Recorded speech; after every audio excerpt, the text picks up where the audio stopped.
week where we discuss the latest in pop culture news and gaming news in TV and movie reviews. And today I have with me a special guest. I have Scribelight. You've seen him on a few occasions here as a guest on our channel, and today he's agreed to come and be an official kind of co-host with me for the show, and we greatly appreciate it. How's it going, Scribe? Goes all right. It's been an eventful day in so many different ways. I'm sure we'll talk about some of it. And I'm glad to be here. And hello, everyone. Hope you're having a good evening wherever you are and safe and well. And I see we have somebody in the chat, Mr. Brown Alliance. That's I can't believe he's awake. You know, he's in England. Oh, That's why it kind geez. of jumped out at me. Yeah, He that's a has time zone. his own show. Are you familiar with it? It's called Musings. It's on his channel, Mr. Brown Alliance, and I absolutely love what he does on his channel. And from time to time, he also has me as a guest on there, and Cool. it's simply great. I really like what he's put together there. Awesome. Just I'll wanted check it to out.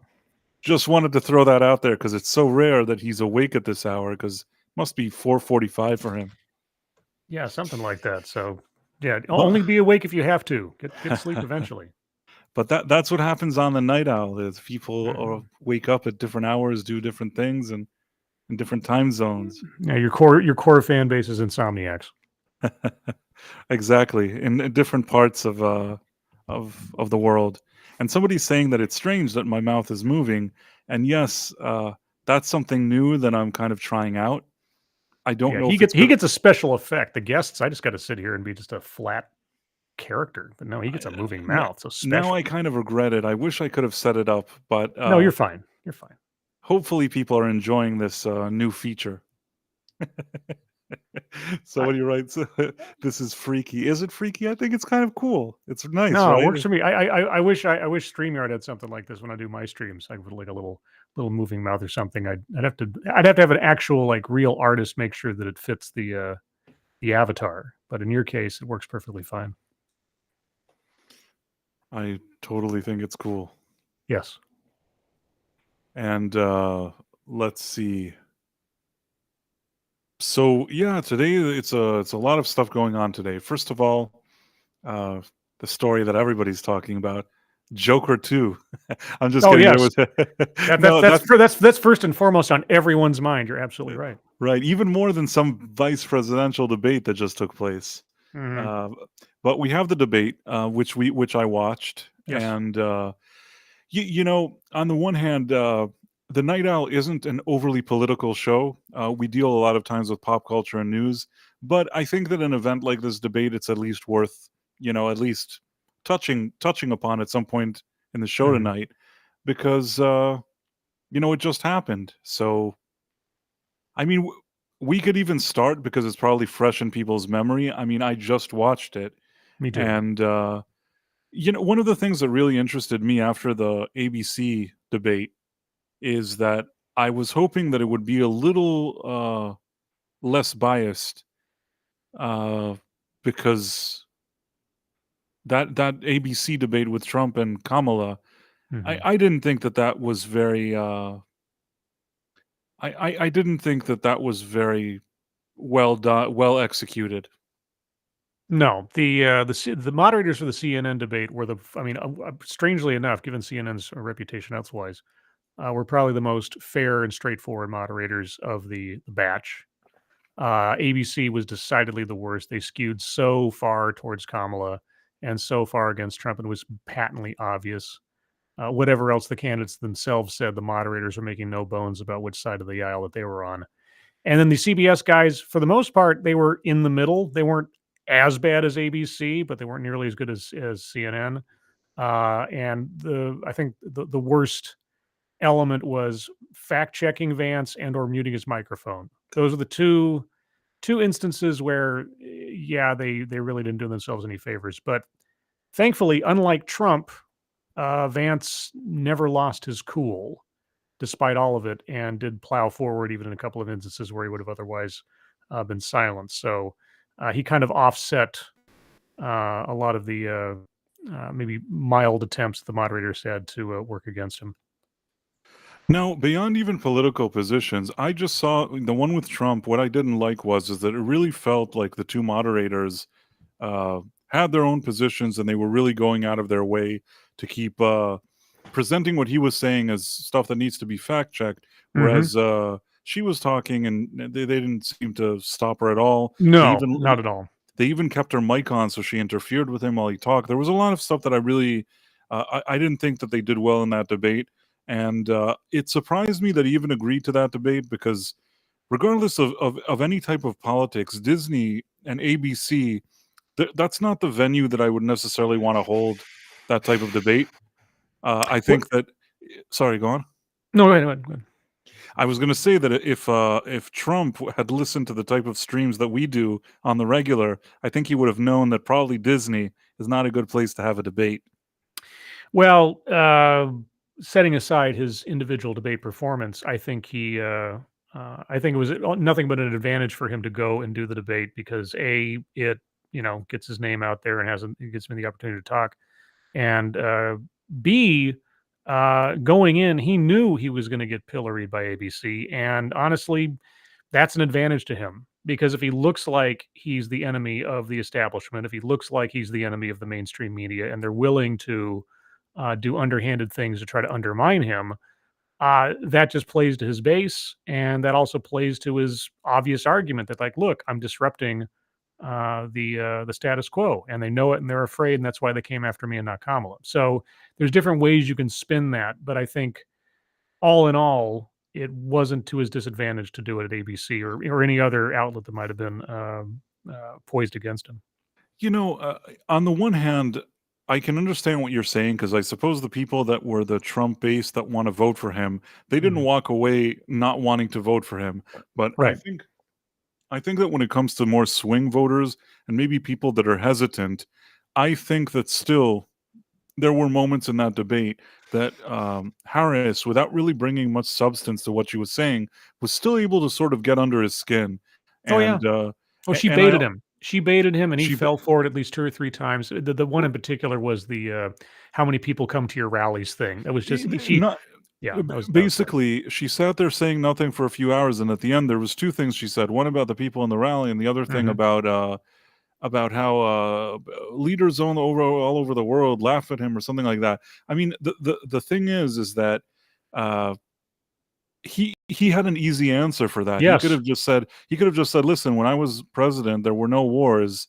I think that the leaders are laughing at you guys because look at what's happening in the world under your leadership. And that's all he had to say, and that probably would have just, knocked that thing No, down or he had a something. better answer. There was a better answer there. There was one point at which, and I watched the debate live with a friend of mine. We were live streaming it, and it just shocked me just how many open doors she made for him to be able to come in and nail it shut on her. And the one that always sticks out to me is when she was complaining and saying that you brought the Taliban to Camp David, and she said something to the effect like it was a sacred place or something. And she also said, "Oh, you court authoritarian figures like Putin and this, that, and the other." And I really, really wish Trump had been more on the ball because there was such an easy answer there. I would have looked at her and I would have said, "Well, then was it a mistake for President Clinton, Bill Clinton, to bring Yasser Arafat to Camp David and trying to negotiate peace in the Middle East? Is it incorrect for a world leader to have to talk to world leaders who may not share their same values, but pragmatically speaking, you have to deal with because you're dealing with sovereign nations? As president, would you just not talk to a world leader because you don't happen to like them? And sacrificing diplomatic gains either in the Middle East or otherwise. And how do you exactly expect to solve the problem in Gaza without talking to Hamas? How do you expect to solve the problem in Ukraine without talking to Putin? Because a win in Ukraine is not Ukrainian troops marching through Moscow and taking over. The only outcome that is going to be feasible there at all is a settled peace. And how do you reach a settled peace without talking to both sides? You've been vice president for 3.5 years. You'd think you'd already know this stuff. It was so easy to just shut her down in so many instances. And that one in particular really burned me because people seem to think that you can act as a statesman and a world leader and somehow talking to someone that just happens to run a country that is demonstrably against our own values is like a no-go. Sometimes that is necessary. There's a pragmatism to statesmanship that doesn't mean you just talk to people who like you or that you like. Sometimes you have to make sort of personal ideological sacrifices to get stuff done.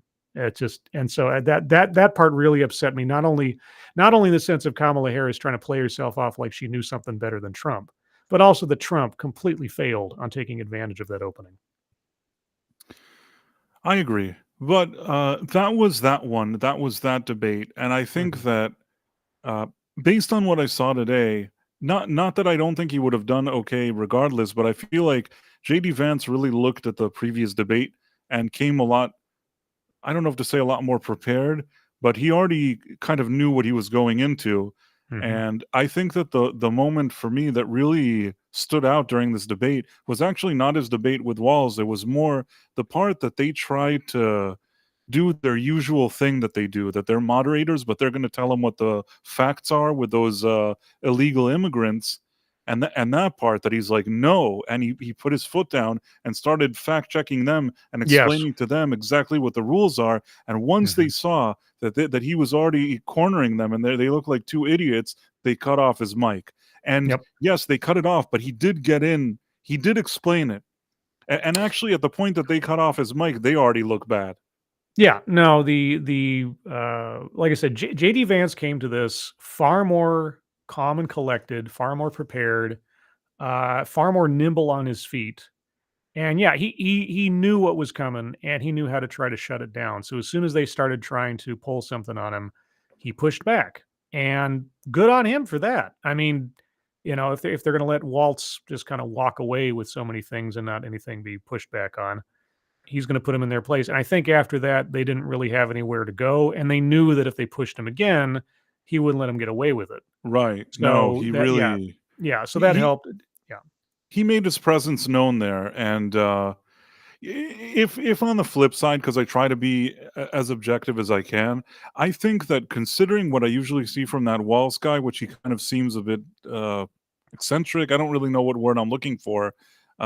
Uh, he's I don't like to say it because they always say about Vance that he's weird, but I'm just saying I don't really know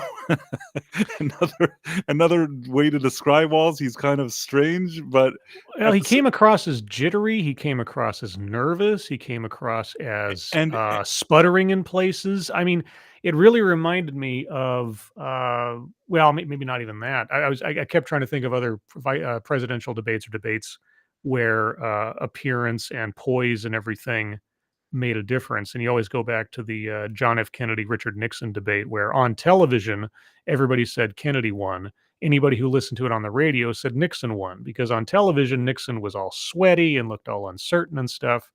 But point by point wise, just audibly speaking, Nixon won the debate. JD I Vance won so many points with just being ready and didn't look like he was uncomfortable at all. Waltz was just he didn't look like he wanted to be there half the time. I still think that if I compared Wallace to something like Kamala, I thought that Wallace at least explained some of the things he was thinking better. I, I actually, Yeah. I actually, considering what I usually see of Wallace, that he's kind of all jittery and whatever, I thought that he was a little more tame today. This was actually one of his better appearances, considering sometimes he's kind of all over the place. So I know I don't know if it's a low bar or whatever it is. He's kind of jittery as always, but I feel like he tried to be a little less jittery. Although at times he did make some strange faces, so don't Mhm. really know what to say. But I tend to agree with you. And again, this isn't. I'm not here to tell people who to vote for or how to feel or No. about politics or whatever. But it is a debate, and you kind of look at it and just as objective as I can. I do think that Vance was cool and composed. He was already prepared for the kind of biased moderators, which I don't like that in general. I don't think that moderators should be biased one way or another. I say this regardless of any party. It doesn't matter if Yeah. it's Democrat or Republican. Their job is to bring the questions and to be sort of neutral. And it's the second debate where we have people that are trying to do it's that condescending, snivelly thing like, oh, we've already established that it's not. No, you haven't established. Your job is to read questions. And aside from that, keep your mouth shut. You know what I Yeah. mean? It's not an editorial. It's not an Yeah, editorial. It's no, supposed to be a debate. You're supposed to moderate, not commentate. yeah, nobody's consulting with you on how you feel about this law or that law. You Yeah. say what the questions are, and I hope can I say a bad word? It's your show.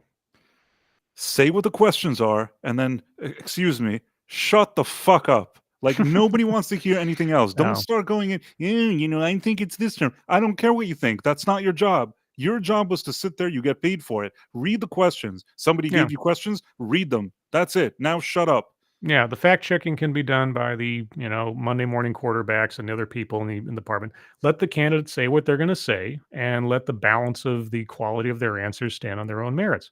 The one thing I will say is that I did get a genuine sense over the course of the debate that both were being sincerely good natured towards one another, even when they were opposing each other on different things. And you know what? I like that. Yeah, I like that. I yeah. feel like we haven't seen that in politics in a long time. Civil I, discourse, civil civil discourse. discourse. Yes. I like the fact that they were able to not be at each other's throats even when they weren't agreeing on things. Or I liked that aspect of it. Hmm. As much as I think that Waltz is jittery and he was fumbling around there, I think that the moderators annoyed me more than he did. He was doing whatever he's supposed to do. He had question. He was trying his best to answer them. Vance was Eh, answering the questions, and I think that the moderators are the ones that annoyed me more because they were trying to interfere more, which I never like that. I don't like the three no, against one routine. But no. at the same time, JD Vance, like you said, he came very prepared. I feel like you may agree or you may not agree with his policies, and people have a right to agree with whatever policies they want, but I Mhm. think that when it comes to temperament and just standing there cool and composed and answering and just seeming really I don't know if to say confident, but confident yet relaxed and answering the questions, I thought that JD Vance in that sense did very well. Yeah, he wasn't taken off guard. He never it never felt like he was surprised or ambushed by anything or wasn't sputtering or all. And Waltz, yeah, I mean I could go on. By the way, for those of you watching, if you haven't already, please be sure to like and share, and if you're not already, subscribe and do that good stuff. I see Absolutely. we got 33 people watching on Rumble and 15 people over on YouTube. Do you think we can like at least match those numbers? People on YouTube, let people know that we're talking about this. Yeah, no, as far as advocates for their respective bosses were concerned, Vance did a far better job for himself and Trump than Waltz did for Harris. Waltz, he got absolutely dumbstruck by the question about Tiananmen Square. There was an easy Yeah, answer to is that. that It the could have one where taken. he said that he was a knucklehead? Yeah, he said that after giving a long, nearly 2-minute ramble about his personal biography until the moderators again. I mean, fair play to the moderators. They asked him again because he didn't actually answer the question. He just rambled on about his personal history and that, oh, I went to China and I taught English and, da, da, da, and also I was He's like, in the this, that, and the other. I And then grew up like, in a neighborhood where we used to ride our bikes, right? oh, I know. Actually, one of my favorite parts in the beginning was when JD Vance said before Waltz has an opportunity to say so, he's like, I came from a middle class family, because that has become such a meme answer that Kamala Harris has used to answer questions when she's asked them, which has absolutely nothing to do with anything. And I just thought, well, there's that thunder stolen and a joke put in. And also JD Vance's sidelong looks to the audience Those were when great. Walt Those were I mean, great. when Waltz and in most cases, those sidelong looks were well deserved for whatever Waltz was babbling He about. was babbling. Yeah, Yeah, those were well done. You know what was yeah, interesting? I watched and it was like I watched on NBC. I was at I was somewhere else and somebody was watching at NBC. Long story, but I was curious. Right when the debate ended, mhm. Lester Holt was sitting there with his friends, and they have to say who they think won the debate. Sure. Who do you think they thought won? Oh, on NBC? Yes, Well, I mean, I'm assuming if I'm just going by NBC's general bent, I'd say they'd say Waltz won.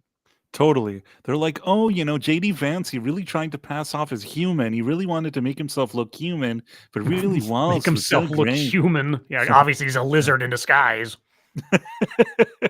They actually said that. He wanted We to all see him. know he's a Thetan from planet Reticuli 7, but I mean, he had a good skin suit tonight. he really wanted to be human today, but Walz was so great. And they're all like, oh, yes, he's so, like, I don't know, it's so weird. I thought to myself, what debate were they watching? But Yeah. it's always strange. I mean, you always have those type of spins. I personally, just like when I told you that I thought that Kamala, while she didn't have substance, managed to get under Trump's skin, in Oh this yeah. case, I'm also objective, and I'm saying that I think that JD Vance handled himself better than Walz did in this debate. I don't know if it really matters to people. I don't know how many voters it would sway one Mm, way or another, no, but I mean, most people are already locked in, and whatever tiny percentage of swing voters remain, that this might have changed their mind.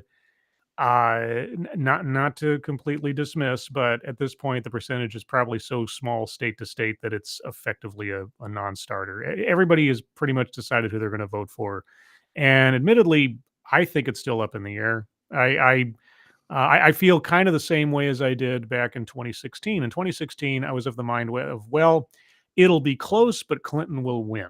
That was my thought at the time. And so I was, like everybody else, shocked beyond words that Trump won. This time around, I can't say, and not for the same reasons, I can't say that Kamala Harris won't win because she has succeeded through utter uh, dunderancy over and over again. She lost her presidential election in 2019 and yet became vice president. She did absolutely nothing during the course of her vice presidency to really commend her to being president. And I before this entire debacle with Biden dropping out and everything else, I've been following Kamala Harris's career on my channel for at least the last 3 or 4 years, at least 3 years. Specifically because I was very curious and concerned over that time, given Biden's age and demonstrable decline, which nobody seemed to want to admit until after the first debate, exactly what person would be taking over should the worst happen. And so every time there was a big article or event involving Kamala Harris, I'd read it and analyze and think about it. And at no point was I ever impressed enough to say, boy, if something should happen, I'm glad Kamala's there. Never had that thought at all. And now that we're at the cusp of possibly her becoming president, I'm not saying I'm some chest thumping Trump supporter, but I have dire concerns for Kamala Harris as president. But she's the default. She's the only option that's been provided, and not through a primary, not through any no, legitimate no. means, just sort of astroturfed into existence, and this is it. But if anybody is a anyone but Trump thinker, this is their option. This is the only one they've been given, and Right. yeah. I'm sure some people are going to vote for her. And if you ask Oh, me, I agree with you. I've actually, and again, I can only say this based on what I tell my friends when they usually ask me, my percentage of calling elections is really high. I usually mhm, get it right. And in this case, I'm not 100% sure still. I think, like you said, the race is very, very close.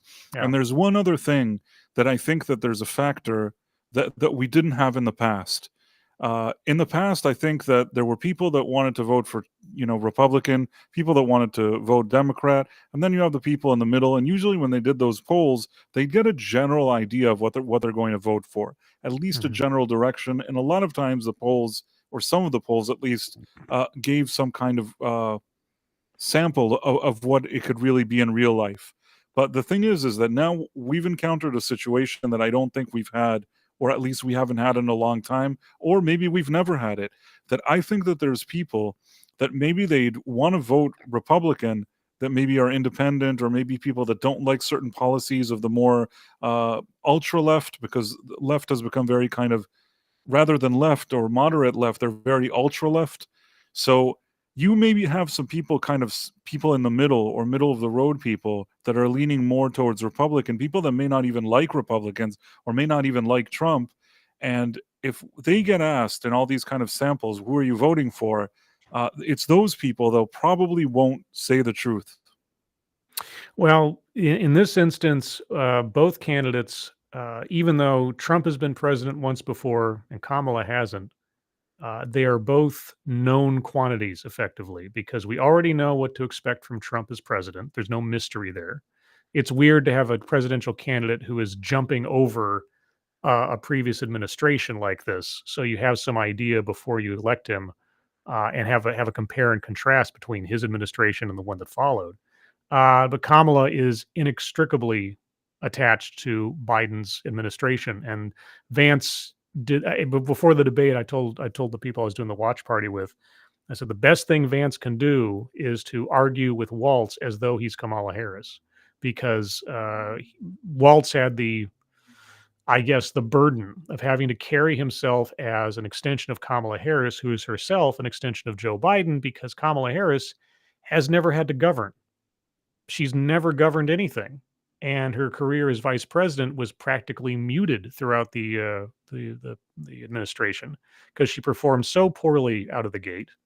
As of February, there's articles that I've read on my channel months ago now, telling how she was clawing for relevance in her own presidential campaign, not the presidential campaign of Kamala Harris, the presidential campaign of Joe Biden, because the Biden wing of the White House and Kamala's office were so far apart that they practically didn't talk to each other. But then when it came down to brass tacks, they suddenly have to be cheerleaders for Kamala. None of this is really talked about anymore. It's amazing to me that the media, well, maybe it shouldn't be that amazing, is that her essential non-relevance and non-participation, and in fact being pushed to the side by Biden over the last 3.5 years up till this point, just doesn't get mentioned. And Hollywood, here's the thing: the big wigs at Hollywood about 1.5 years ago, on a private call, I did a story about this, were begging Democratic insiders to drop Kamala because they saw her as an albatross around Biden's neck in the next election. Begging to get rid of her. People wanted her to be dropped all over the place. But now, well, it's her or Trump. And it feels so false and so empty and sad and desperate. And yet here we are. These are our presidential picks, apparently. You know why? Because she's a candidate that even back then against Biden, when she herself ran in the primaries, she wasn't very good. No.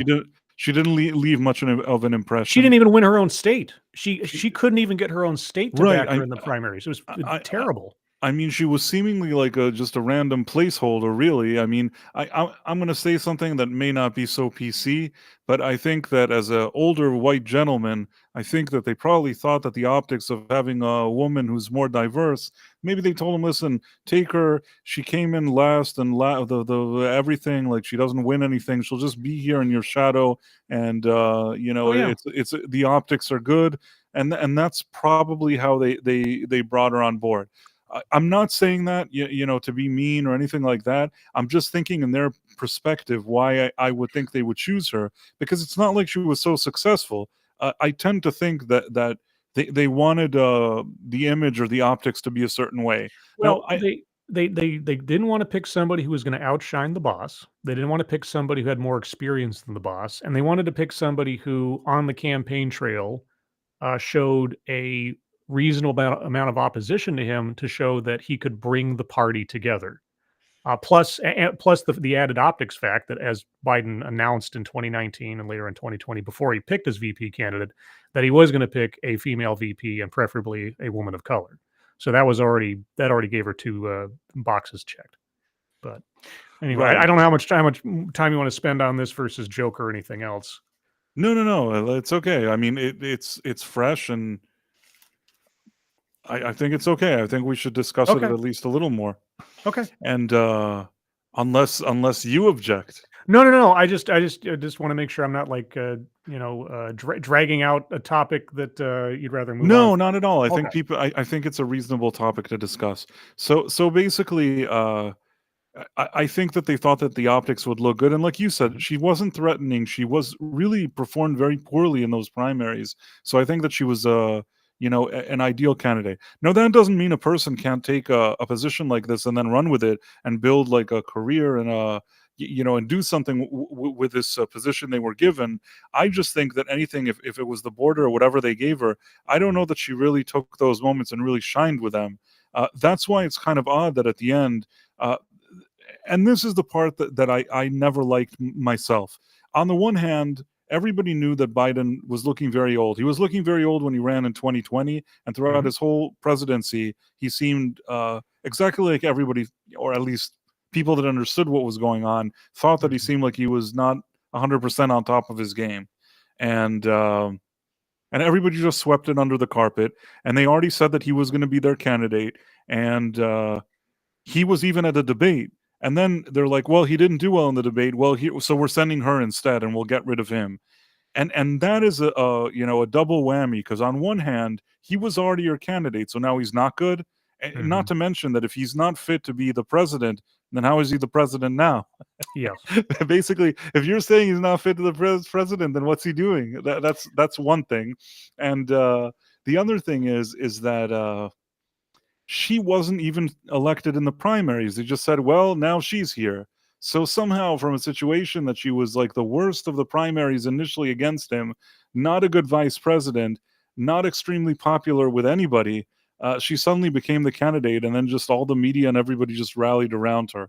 Uh, that's what it seems like. And again, I say this as somebody, it's not that I don't really look at politicians. Some people see politicians and they think, oh, this guy, I'm putting all my hope and all my dreams and whatever, and I'm trusting this guy.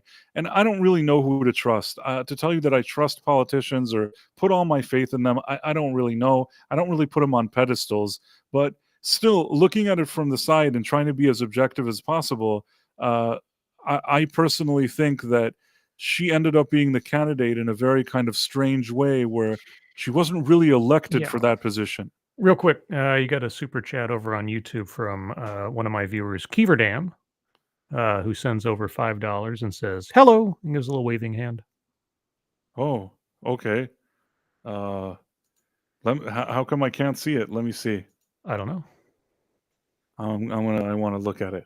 Maybe they don't show them on Rumble the same way or otherwise. No, I guess maybe the thing is different, but let me look for a second. And Let's first of all, thank you for inviting people to come see our stream. I see what you're saying. It's yeah, it doesn't display. Guys, just so you know, we're streaming through Rumble, and we can see the chat messages from Rumble and YouTube, but at least I've only got the YouTube standalone chat open, and apparently Rumble does not display super chats. So I've got it open, so if you don't donate anything on YouTube, I'll let Price know. Yeah, no, I'm looking at it. It says Kyverdam, hello, and yeah, thank you very much. Really nice, and hello, and thank you for being here. Yeah, Keeverdam is the den mother, as I think she's called amongst my my channel, and she's the one who most loyally provides me and always reminds me with the links to the fundraisers for our various audience members who need a little help from time to time. So I see. What was I going to say? Oh, so Kamala Harris. There's just this feeling. I mean, even Joe Biden, I considered him the candidate. At least he won his primaries. Well, that's the problem. Kamala Harris hasn't been tested. This is one of the things that is the greatest disservice to not only the Democratic Party, but of the Democratic choice, and I mean Democratic, small d Democratic choice this cycle, is that Biden dropped out so late and Kamala was anointed that she didn't have to prove herself in a primary up against other Democratic contenders to show that she was the candidate that people would want. If Biden had stuck to one of his original inferences, at least, that he wasn't going to seek a second term, because early on he was like, I'll be a transitionary president or something, then it was possible that other Democratic candidates might have tried to run against Kamala Harris. And I say might because ultimately, if you, in the Democratic Party in this day and age, if you tried to run against the female of color vice presidential candidate who has the most possibility of winning because of incumbency, you might have looked bad. This is why Gavin Newsom and so many others are probably just biding their time, no pun intended, until 2028 when they can run conceivably not against a darling of the aesthetic left. But yeah, no, I mean, and it's a disservice to her. It's a disservice to the Democratic Party. It's a disservice to the process that she was an anointed nominee, that she didn't have to go through a primary. The Democratic voters who voted for Biden didn't have an opportunity to decide, well, do we want Kamala Harris to be our nominee? No, we're just told that she will be the nominee. Right. And you hear the Democrats railing left, right, and center about, oh my God, if Trump wins, it's the end of democracy, when they just effectively killed off the democratic process in their own party. Yeah, I mean these are reasonable arguments to make. I think that at the end of the day, there wasn't really the real process with her. They just suddenly, like you said, she was anointed. And the Hmm. other thing is, they used him to fundraise all this money, and then they said, "Well, she's the candidate, so now she gets the money." There's a lot of things that happen there that just seem. I guess that there's a legal way to do all of that, but somehow the It's shady, and doesn't, yes, and just like so many other things in her political life at this point, it doesn't feel earned.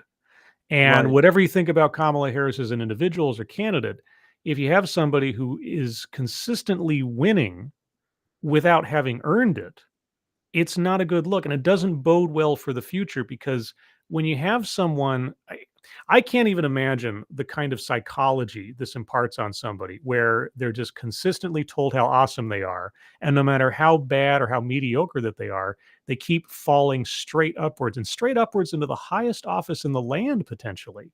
That's insane, and I can't even.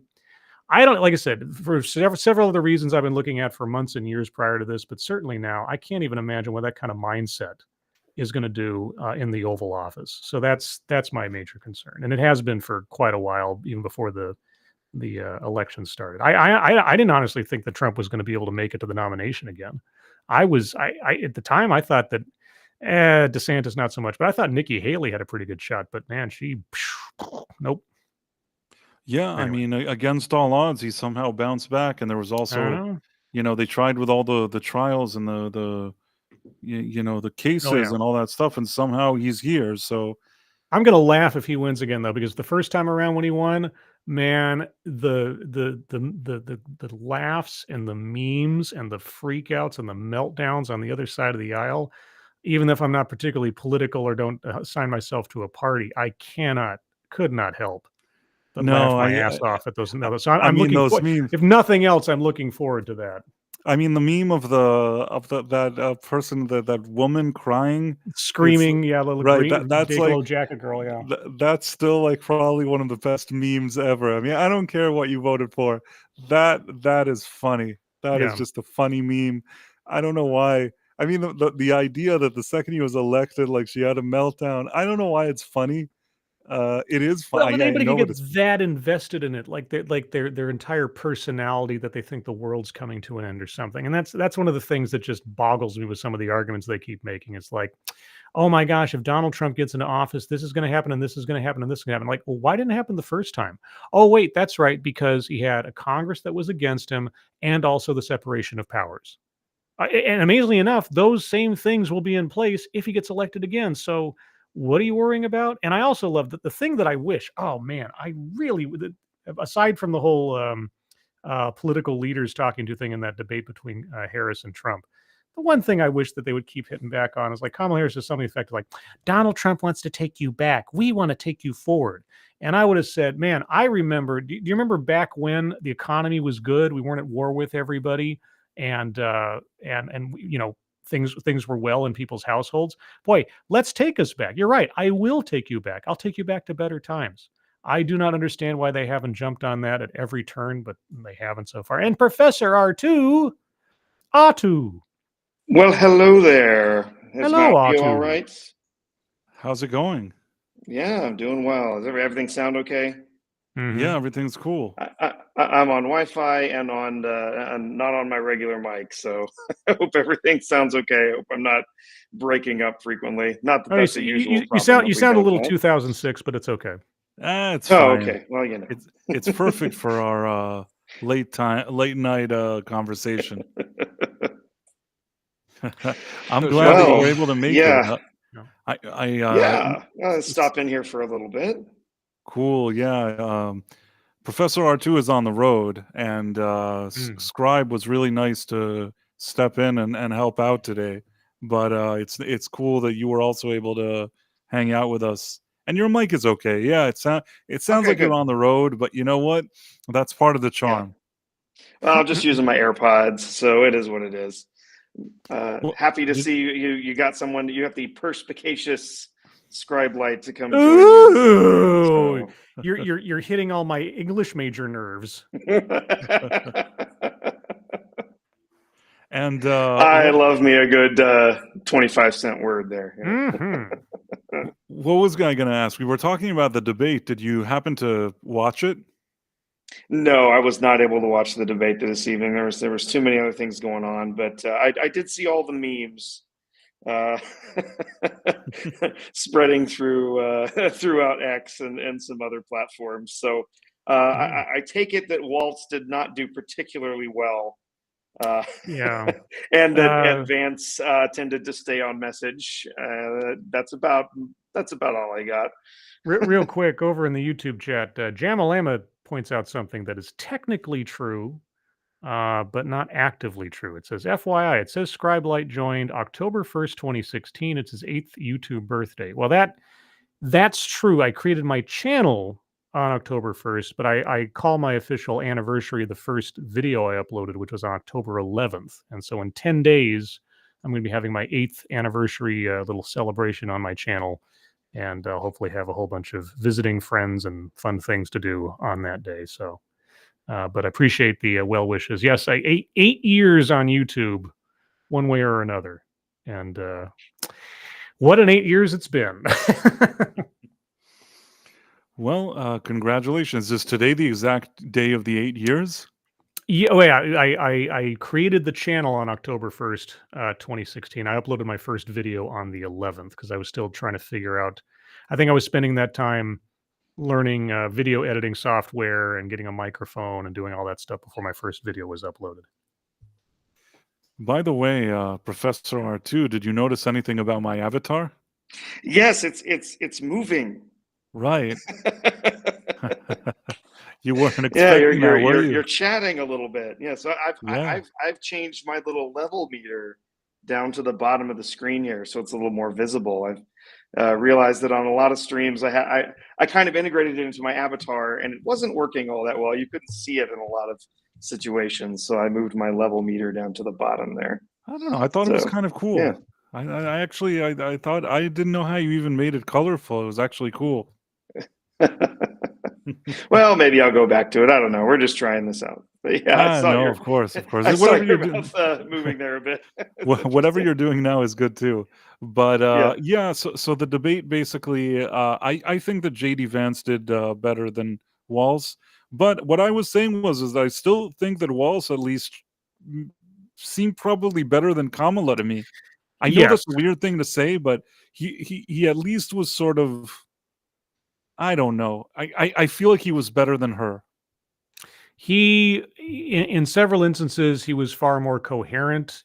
In several instances he was just as incoherent. But I mean, on balance, each of them were a better, I thought, advocate for their respective campaigns than their bosses were in the last debate. I think Right. overall, which is, and of course, this is all by contrast, and in relative terms. But yeah, I didn't cringe away from Waltz nearly as much as I did Kamala during her performance.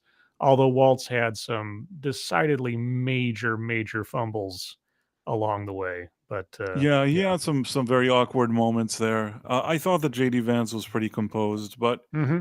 like you said, I don't know at the end if this really how many people had influenced this debate. Maybe a few swing people, maybe yes, maybe Yeah. no. Who knows? Time will tell if this I even mean, mattered. it only, I mean, as we learned from the 2016 debate, in a lot of places, it really only took a few thousand votes on this side or the other side to get those electoral votes that were crucial for Trump or Hillary, depending on how things swung. So it's not irrelevant, but unless we get down to like hundreds of votes or something, I don't know this will really. I think everybody is pretty much locked in where they're going to be, and whatever small amount of swing voters this made minds changes, not consequential in the long run. But it was a much better overall cordial debate, a lot more civil discourse than the previous two, and at least both candidates came across, again in relative terms, more coherent than their bosses. Well, and time will tell what will happen. I don't think we're Yep. going to have any more debates. So it was Nope. nice that just interesting to have it and to look at it and talk about it. But I don't know how much impact it's really going to have.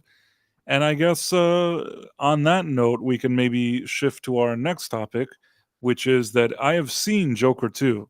Mm-hmm. Now, have either of you seen Joker 2? I have not. And I'm honestly, when they announced that there was going to be a sequel, I thought to myself back then, this is not a movie that needs or is asking for a sequel. But there you go. So I probably won't see it ultimately. Well, Professor, I assume you haven't had a chance to see it? No, I did get to go see The Wild Robot this weekend. Ah. And Oh, how was I hear that? that's I hear that's really good. I heard that was Yeah, good. How was that anybody? movie? It actually was quite enjoyable. It was the pace was really good. They kept the story moving. It was very emotional. It was very touching. It's definitely a kids movie, but there's stuff in it for parents too.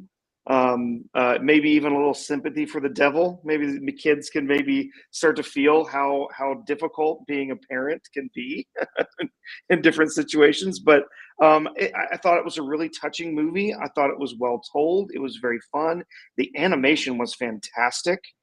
And I really enjoyed it. I think it's going to have a really good hold for this next week. I think the word's going to get out, and there's going to be a lot of people going to see it next weekend. So I'm interested to see where it goes. But we enjoyed it a great deal. Took my daughter, and we both had a lot of fun. Well, I actually intended to see it this weekend. I just didn't get a chance, and I'm definitely going to correct that this week. What I did do is that I saw Joker 2, and I saw it at an early screening. That's how I was able to see it. And I already posted my review on my, in different places. But what I'll say is that I didn't like the movie. I had suspicions when they announced that there was a sequel. I didn't think it needed a sequel. When they said what the sequel was, that it was going to have Lady Gaga, I didn't know what to think about it. And then when they said that it's going to be like a musical and things like that, I already had real concerns that this is going to just derail the entire movie.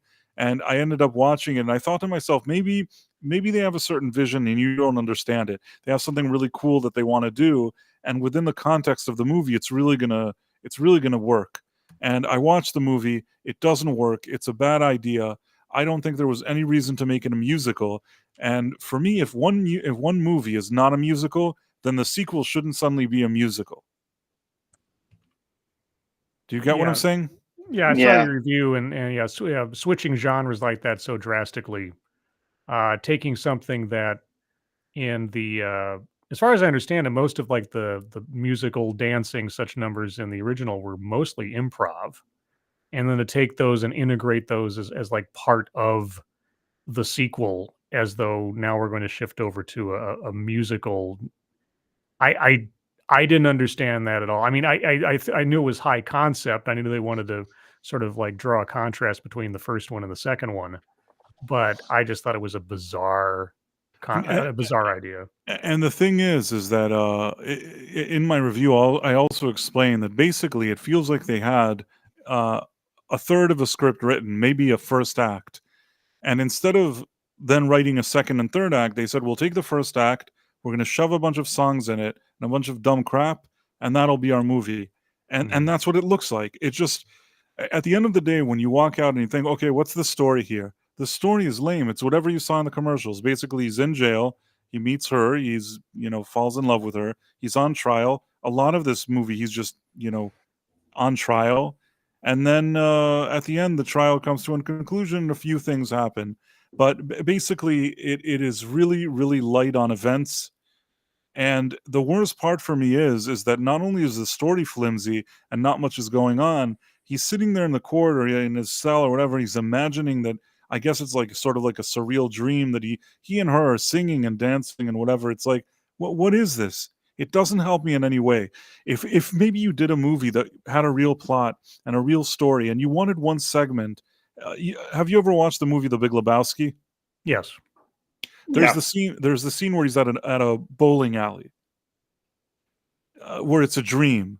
It's obviously very kind of surreal. He's dancing with Maud and he's at a bowling thing and like strange things are happening. And I think Saddam Hussein is giving him bowling shoes, and it's just a weird, surreal thing. Yes. But first of all, it's cool and it's amusing. and the music is cool and everything about it is cool. And the other thing is, it's not like the whole movie is that.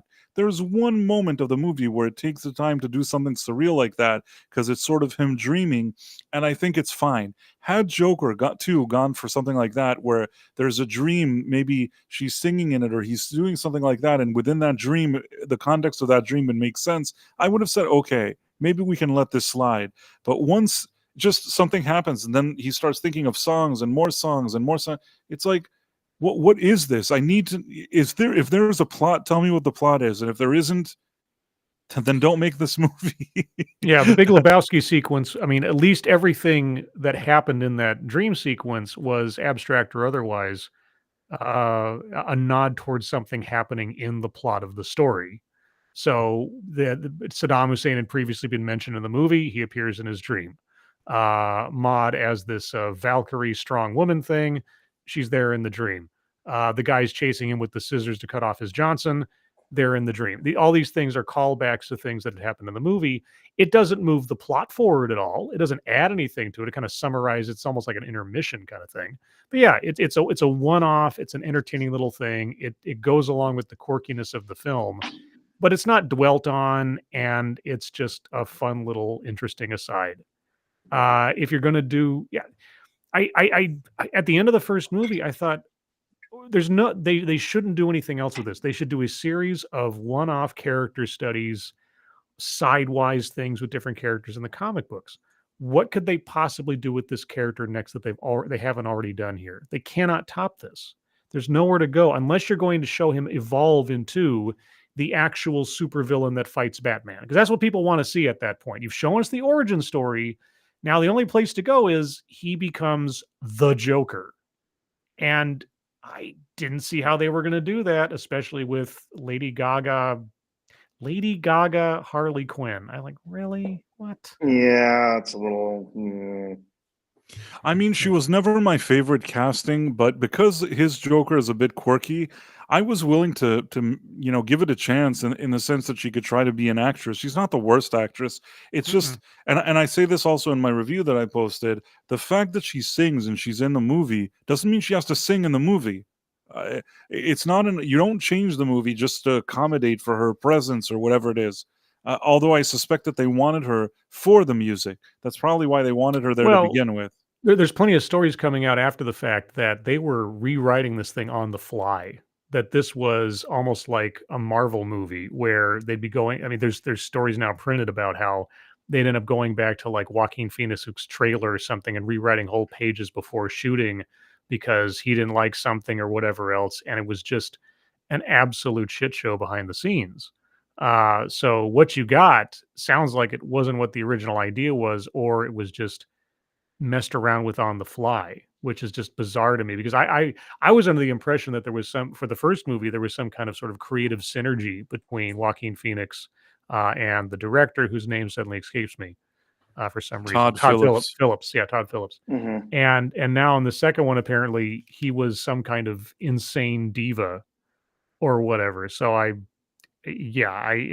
whatever this movie could have been, it sounds like it was almost sabotaged from within. Yeah, it'll be interesting to learn what happened here. But I also think that regardless of if he's a diva or not, part of the reason that I think they even brought Lady Gaga is probably because he's a diva. And this is just me speculating. I have no proof of this. I'm just guessing. Because he's kind of a diva, I think he won the Oscar for this thing. And he's a guy, Joaquin Phoenix is a guy that considers himself more of an artist. He doesn't take every role. And he takes stuff that he really believes he's going to do. Sometimes he takes it and he thinks he's not good. He leaves the set and weird things like that. He quits the role. So he's kind of a quirky, eccentric type of actor. And it was kind of strange to see him do the original Joker. So to sign him up for a sequel, I think required a lot of work. They needed to give him a huge paycheck. But in addition to it, he probably said that, listen, I don't want to make the same movie over again. I'll do this movie, this sequel, but it has to be something really artistic. I won an Oscar. It has to be something really, really interesting. I think the first one was lightning in a bottle because Joaquin Phoenix, I mean, if you look at his performance in Napoleon, for crying out loud, it was an absolute train wreck.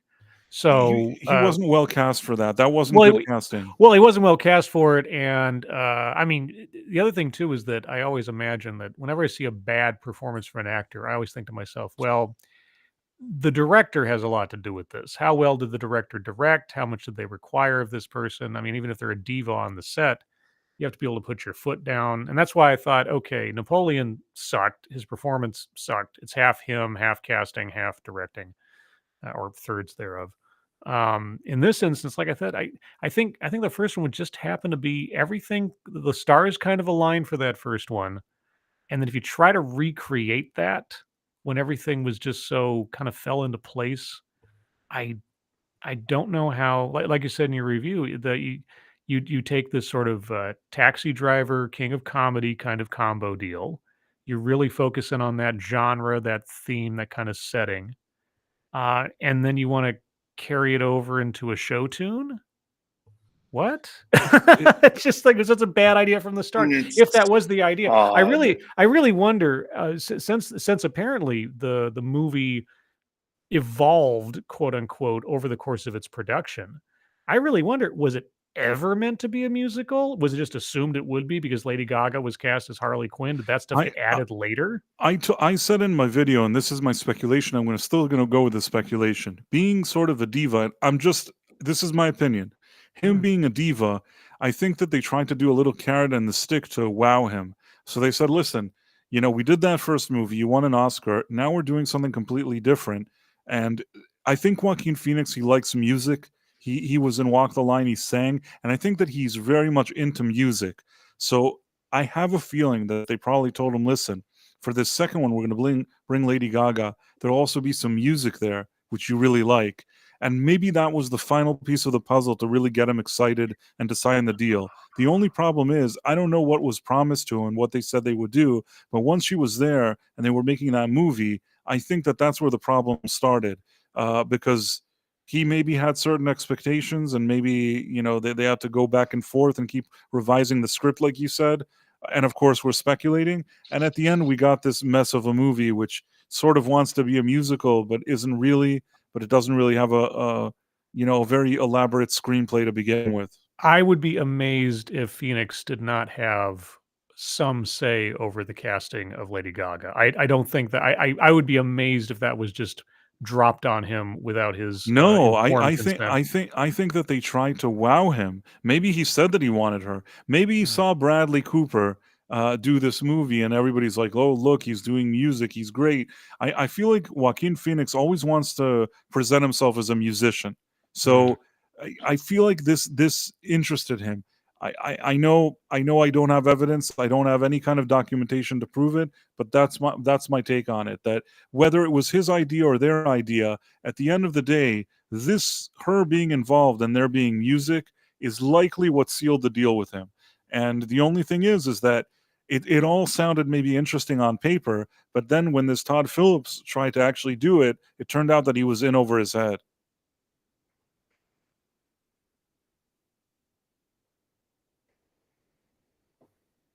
What do you guys think?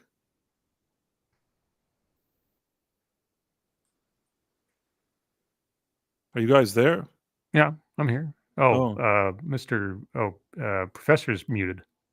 Oh, I feel like you were both muted. I didn't know if I was muted or is Oh, there one we of those go. things Yeah. No, that I saw his little voice thing moving, and I just kind of stepped Yeah. back for a second. I got you now. I got Yeah, you. I was muted for a second. No, the first Joker, honestly, I didn't love it that much. I understood what they were trying to tell with the story, and I thought the performances were done well. But to me, the Joker is just not the Joker without the Batman as the other side of that coin. I kind of So treated it it. did not feel like the Joker. It just felt like it was a movie about a guy who kind of goes nuts. And, from all the different pressures of life and trying to meet all these different expectations and to do the things he needs to do, and just all those different pressures just kind of building on him, and then just slowly losing his mind. And that, I don't know, it never really did much for me. I understand why it was popular. I understand why some people saw it. There was a crowd of people that were saying, yeah, men are so oppressed in society; they're not allowed to be themselves and whatever. I can get some of that, but I was never into a second film. Again, I don't feel that it's the Joker unless he's got, like I said, that other side of the coin, that other side of going through that traumatic experience and then coming out of it. There's the Joker and there's the Batman, and they're two different sides of the same coin. And so, yeah, I never really saw it as the Joker. It was just another film. Not a bad film, but not one that I was particularly that interested in. I was never interested in the sequel. I thought it was interesting as its own thing, and I thought to myself, okay, they're just doing a one-off. It's just a cool little thing that they're doing. And I thought to myself, as sort of a one-off idea to explore the character of Joker in their eyes or whatever they consider it, I thought it was an interesting character study of whatever you want to call it. I thought there was something intriguing and interesting about it. I didn't say it was flawless, but I rather liked the movie, and I thought it was pretty good. With that being said, I didn't feel like I needed another movie. The second that ended, I felt okay. They did this once, and I don't think that they need to do any more of it. I thought they were also saying they don't want to make any more, and I agreed with them that they shouldn't be making more. But when a movie makes over $1 billion, over a $60 million, $65 million budget, it's obvious that the studio is going to want more of it, and that's really what led us to where we're at now. Yeah, the character did not have legs. The character had his entire arc in that movie. And the only place you could conceivably have taken him was to try to turn him into a criminal mastermind. The thing was, nothing about that character established him as a criminal mastermind. He was an accidental revolutionary. That was it. That was it. Just by circumstance and a touch of insanity, this guy and because of the social conditions that were set up as a powder keg to begin with, he just happened to be the catalyst in that story, and that was it. But he didn't do it intentionally. He wasn't some grand mastermind. He just kind of just a Looney Tunes guy in the wrong place at the right time, and that was it. And to then say you're going to extend this character out to what evolution could this character have to take the concept of the Joker, as we understand it, any further than you already showed in that movie. You showed the nut job. That's it. And he's not going to be a match for Batman. This is not a character who's going to start scheming and plotting to try to rob a jewelry store in order to make a point about Batman's incompetence or something. It was a one and done. It should have been a one and done. This was unnecessary. If they wanted to take the series forward, well, then you have Joaquin Phoenix and Todd Phillips be executive producers on Penguin, or Riddler, or whatever other one-shot character study, whether it was tied directly to that same universe or just kind of an aside thing. They could have had. I know this is a weird aside, but I in college I got to talk to an author as part of an extra credit kind of thing. A professional author, a guy named Steve Martini, who writes these sort of like, I think you'd call like poor man's John Grisham legal thrillers and stuff, right? And I got to sit and listen to this guy for a while talk about being an author and the writing process and everything. And one of the first things he said when he was talking about writing is like, man, I wish I was like that Mary Higgins girl, lady, or whatever her name was, the lady who did the alphabet novels. There's this one lady, and I forget what her name was, but she did like A is for adultery and B is for betrayal. And he's like, man, if I had come up with that, I would have had a 26-book deal without having to lift a finger.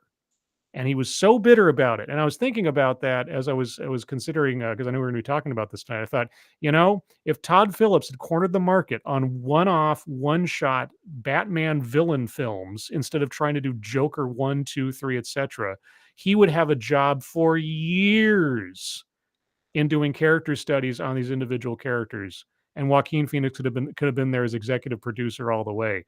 And they fucked it up. All I gotta say, I want my Two-Face movie. Dang it, Two-Face got a raw deal in Dark Knight. He shouldn't have been there in the first place, or he should have been the main character. I want a Two-Face character study, and that's probably not going to happen in the Penguin show. And I really hope Matt Reeves did not try to make a TV show, a law and mental disorder TV show out of Harvey Oh Dent. boy. I like The Dark Knight. I'll be honest with you. I like that movie.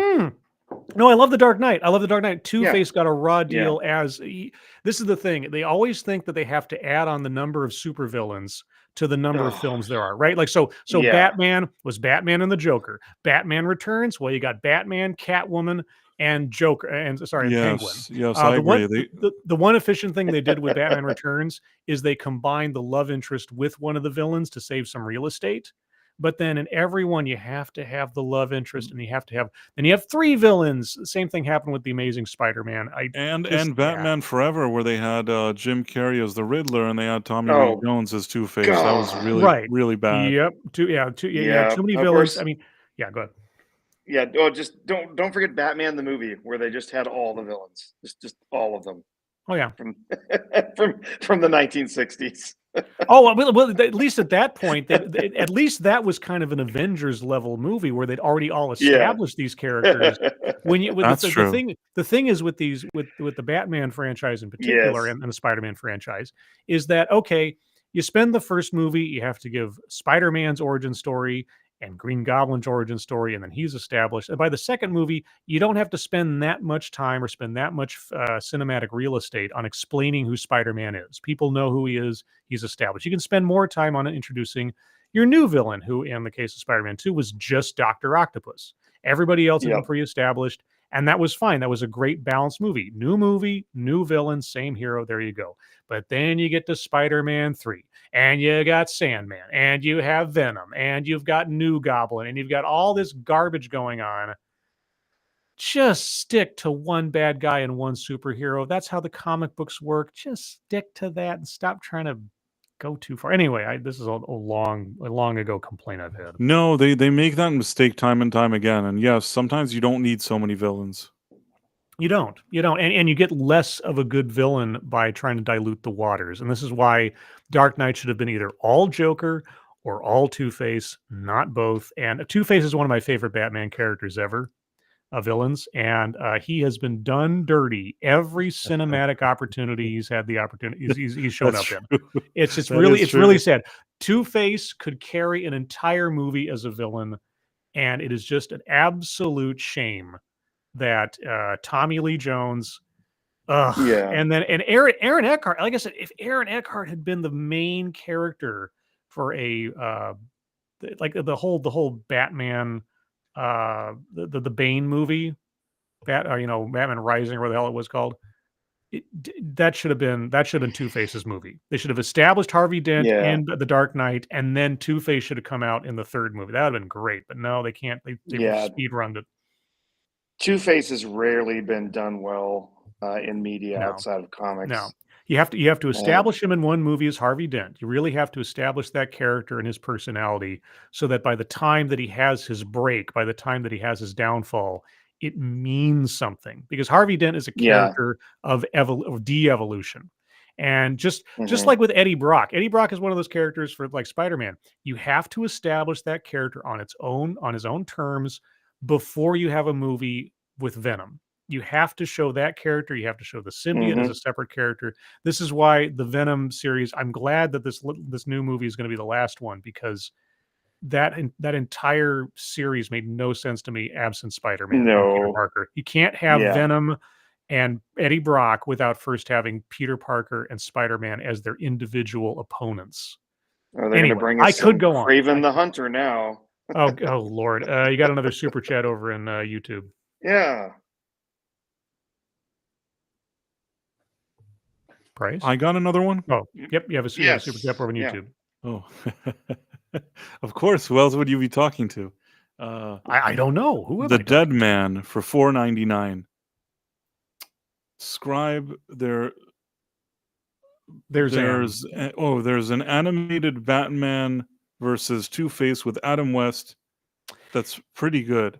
Yep, that's William Shatner as the voice of Two-Face, which is brilliant casting. Brilliant casting would have made a great live action character if they'd hired Shatner back in the '60s to do it. That would have been great. Yeah, say that was a Batman 66 Yep. animated Yeah, film. Batman. Yeah. I think it was '66 or whatever. But yeah, no, I mean Yeah. that was a love letter to the old school Batman show. I've seen it. Yes. It's great, and it admittedly, yeah, I mean the animated representations of Two-Face have been Oh, almost to yes. a one great. I mean the Batman the Animated Series one is Absolutely. perfect, absolutely Yes. perfect. Richard Mole, They Bull spend from Night multiple Court. episodes. Yeah, they Yeah, spend multiple episodes Didn't Richard Mall introducing pass away who. recently? yes, he did. Yeah, well, Oh. within the Yes, he last did. 2 Yeah. years or so. Yeah, Yeah. unfortunately.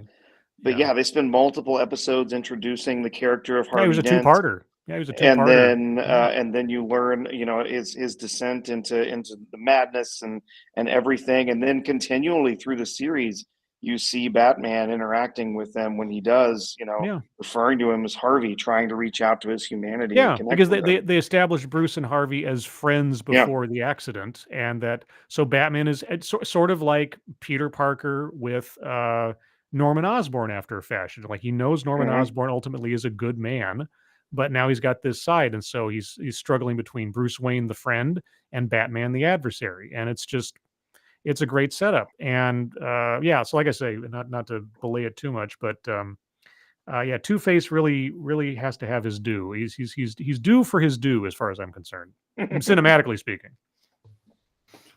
I understand. Well, I guess if I had to sum up what I felt about Joker 2, it's that I don't recommend the movie. I mean, if you love musicals and it's the type of movie you're looking for, maybe you'll like it.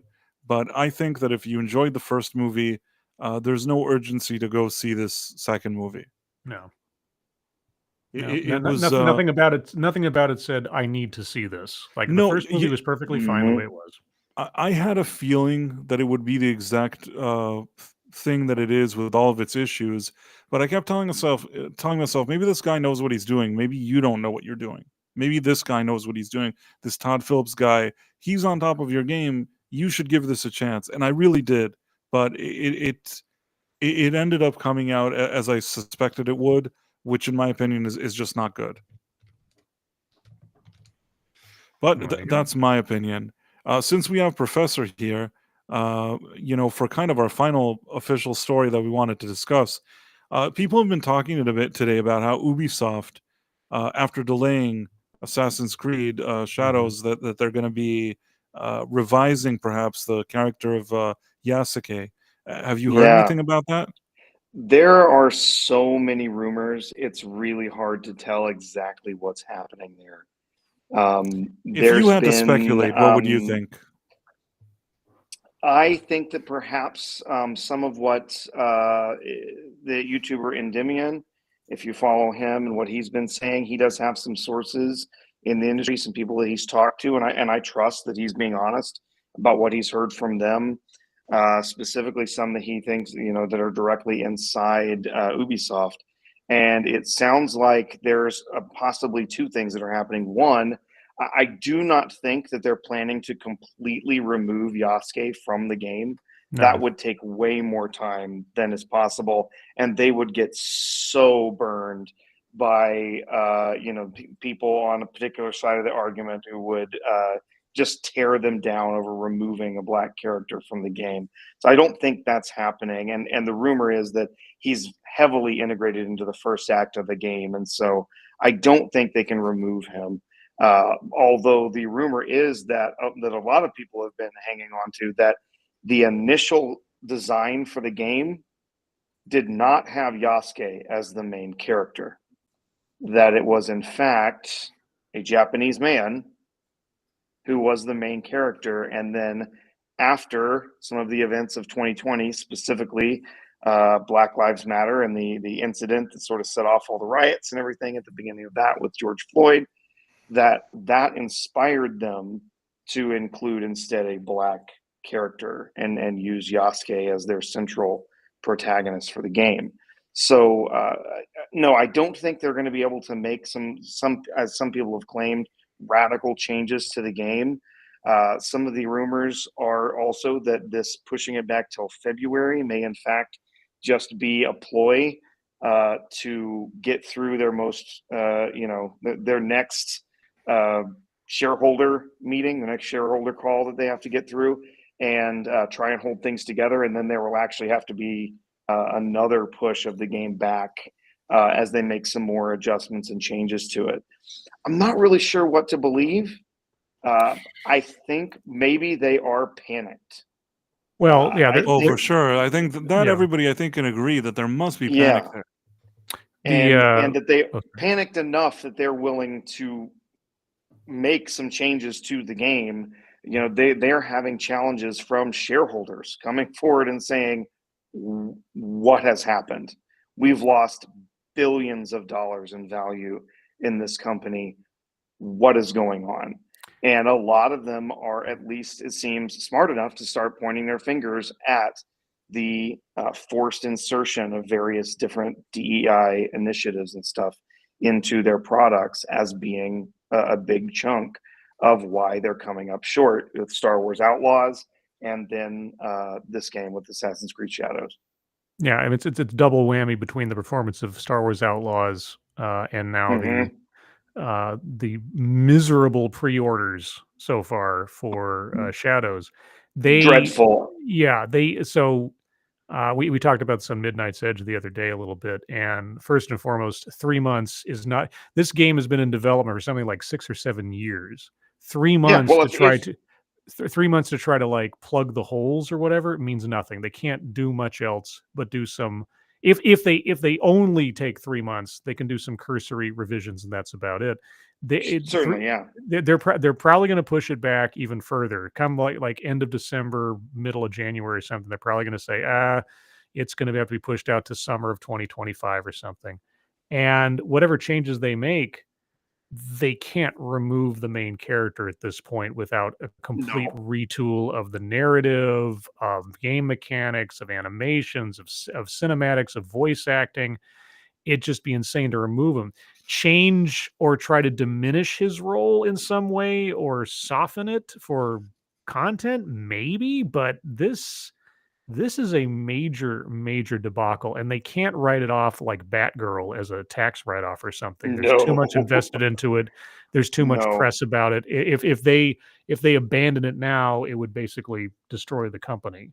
Yeah, Right. it would I the mean, company. they're close to being destroyed anyways, but this thing, the problem is that they're between a rock and a hard place, because on one hand, they did all this DEI stuff and all this kind of woke, whatever it is that they're doing.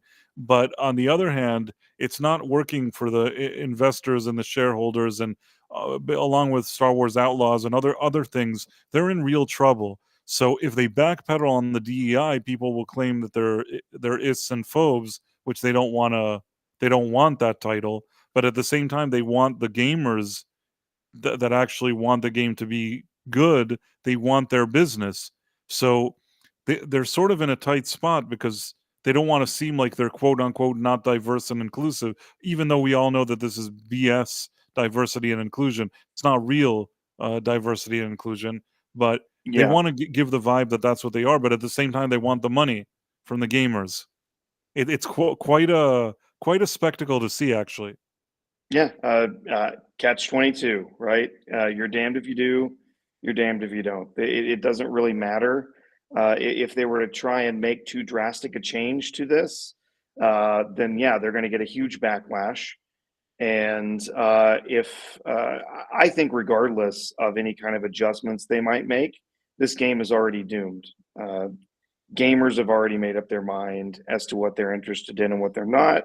And all of their just constant, gaslighting, gaslighting, dragging people, basing this character off of Yasuke, who they keep claiming is this historical character. And of course, we know the truth has come out. This guy was basically a creation of one academic who published some papers, wrote a book, and then himself went on using a pseudonym, using other accounts, and edited Wikipedia entries and entered stuff into forums and stuff like that. So he's a creation of one guy. He's not a real historic character. He exists in that there was a person who of dark skin who lived in the period of Nobunaga and was a retainer in his court during the last few months of its existence.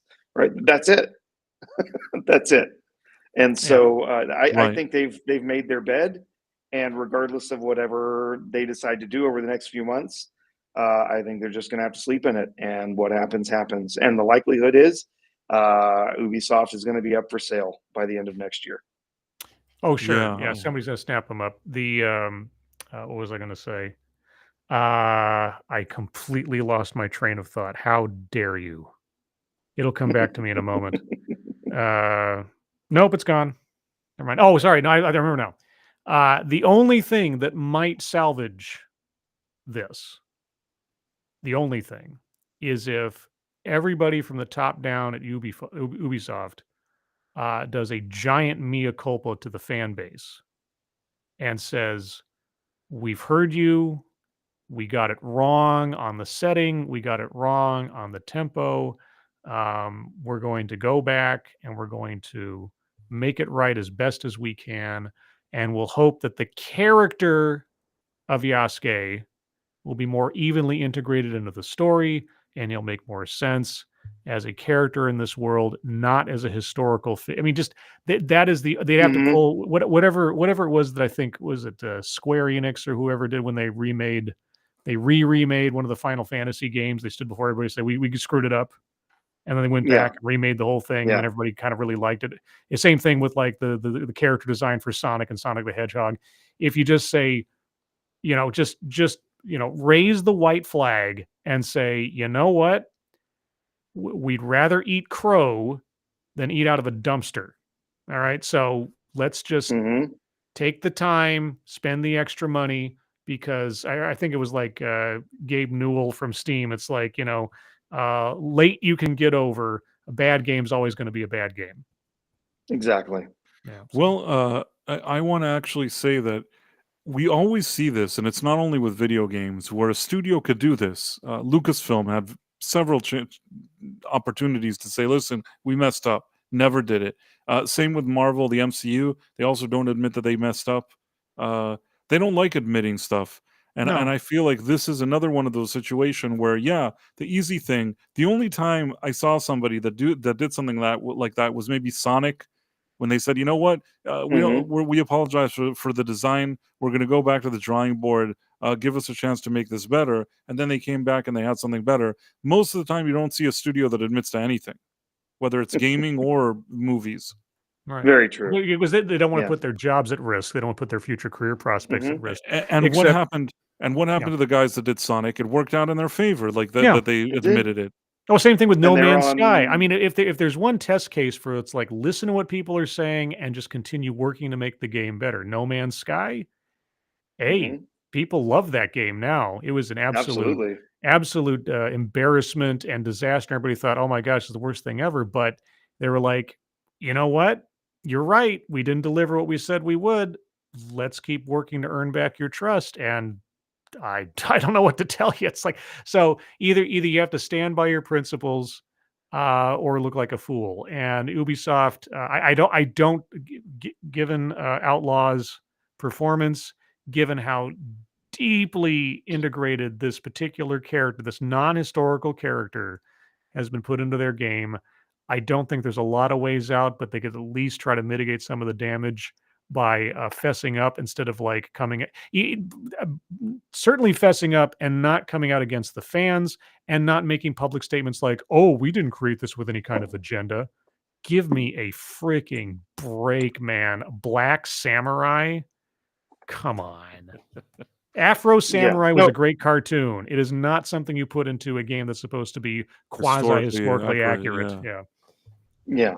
Well, and the thing is, they didn't have to go with the historically accurate thing, right? No, not entirely. I mean, none of the games are historically accurate. Exactly. In their previous games, the setting was historical. Yes.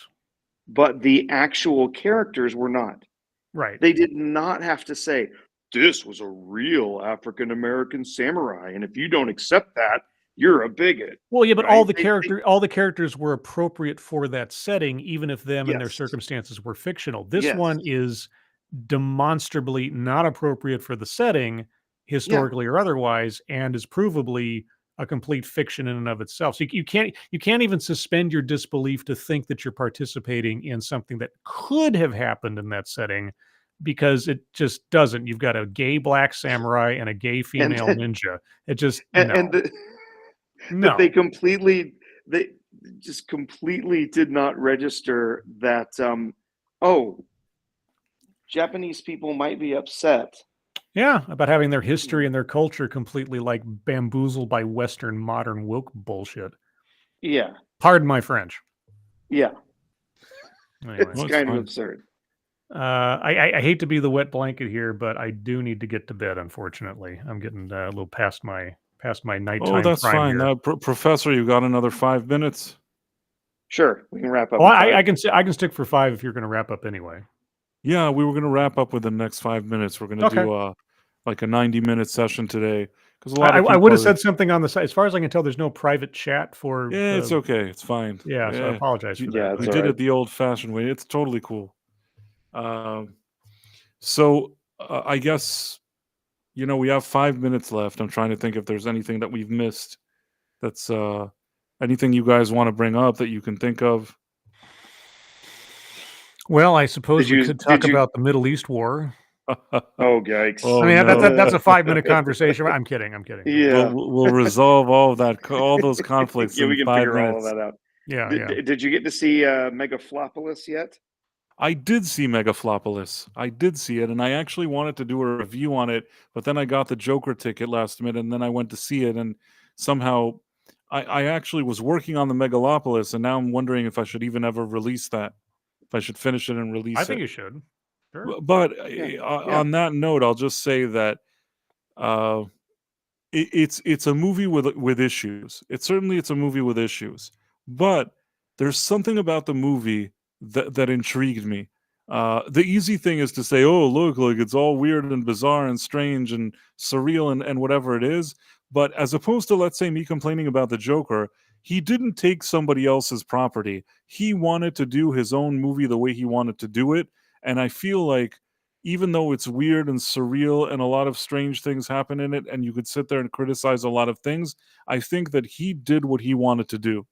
And somehow the fact that he's 85 years old, he invested a lot of money in a movie that he made that he's really happy with, that's exactly what he wanted, I kind of respect that. Even though the movie is like ambitious and maybe swings for too many fences, and some things there don't quite come together as well as they should, especially with the writing, but I didn't hate the movie. All right.